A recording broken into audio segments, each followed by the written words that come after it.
નમસ્કાર દર્શક મિત્રો, સ્વાગત છે 21મી માર્ચ અને આંતરરાષ્ટ્રીય વન દિવસે। જી હા, જંગલો કપાતા જાય છે, પર્યાવરણને નુકસાન થઈ રહ્યું છે, ગ્લોબલ વોર્મિંગની પણ વિપરીત અસર થઈ રહી છે। આ બધાની વચ્ચે જંગલ બચાવવા માટે સરકાર પ્રયત્નશીલ છે, જાગૃત નાગરિકો પણ પ્રયત્નશીલ છે અને એટલે છેલ્લા કેટલાક વર્ષથી 21મી માર્ચના દિવસને વન દિવસ તરીકે ઓળખવામાં આવે છે, ઉજવવામાં આવે છે।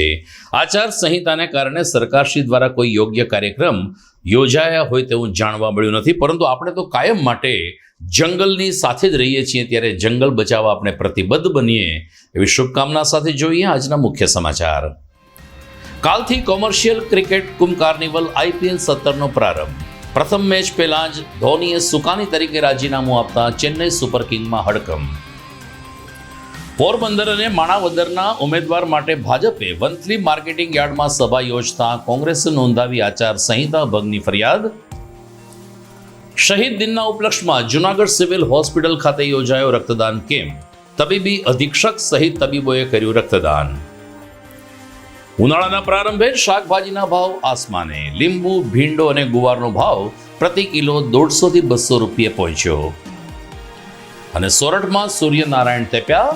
આકરી ગરમીની શરૂઆત થતાં શેરડીના રસના ચીચોડા ધમધમ્યા તો લાલ ચટક તરબૂચનું પણ વેચાણ શરૂ।